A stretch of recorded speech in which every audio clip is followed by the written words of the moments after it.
looked at today from a competitive standpoint, and what I read as a judge would be more like chaotic insertion of movement rather than calculated and specific to where you are inside of the pattern and keeping that pattern flow moving. So just keep that as an overall conscious awareness point.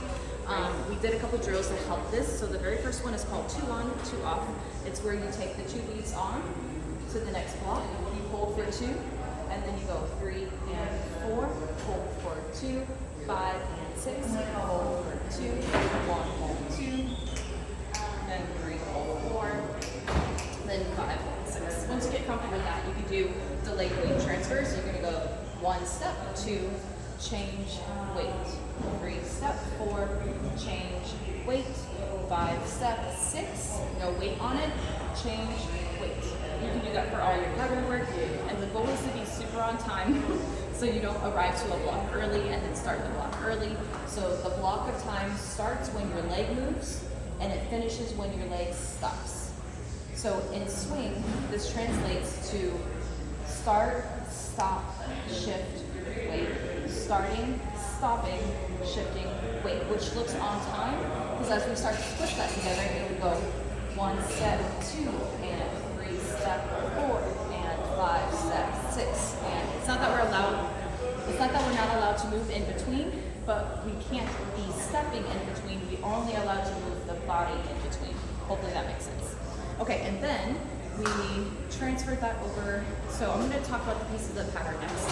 Separating those pieces of the pattern, we have travel, objective of doing something, anchor, stay. Your job as follower is to not get ahead of the travel, but to instead, can I actually guys with you? Yes, I'm here. So you just add a couple extra walking steps. My job is to maintain the walking steps, not catch up to the walking steps. Because now which piece am I in? Objective. So make sure you monitor that on your end. In objective, if we are staying in objective, then I have to stay close. If the objective keeps moving, I'm doing this too much, I'm sorry, but the objective stays close. And it's not until the end that we are in the anchor piece. So your job is to stay close on objective. And then of course anchor means stay, not go again. So you really want to be staying in place until the lead says let's go. So, okay, now I can go. Those are the 3 pieces. 3 pieces. And then we went over, I'm jumping back to 2 on, 2 off. Okay, 2 on, 2 off.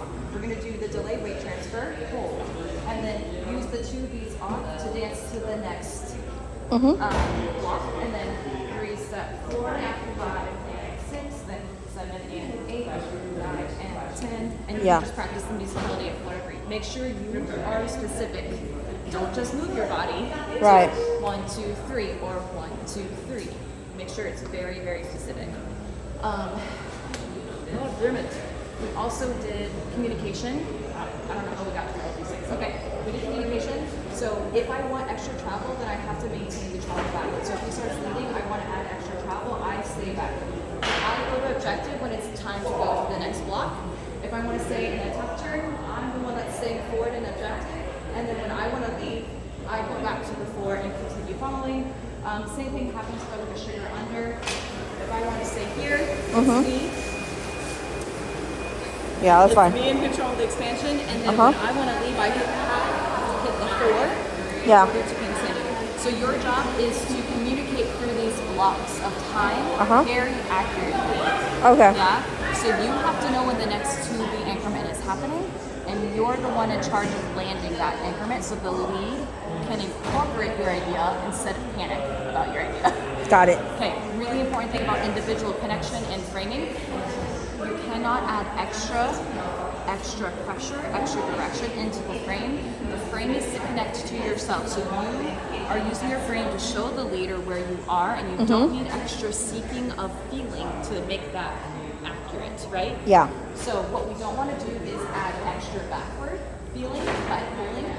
We don't want to add extra downward feeling by pulling. Yeah. We just want to exist in the shape that we want to exist in and let that be true. So a really good drill that you can do is keeping your hands and arms very stable. So keep this stable, internal, mobile. So don't affect the outside of your arms and get used to moving your body in the internal without affecting what's happening here. So that when you get dancing, you're using the arms to inform each other, but not to move each other. That makes sense? Yes. What's moving you is your feet and your own body, your own spine. Okay, I feel like I forgot something.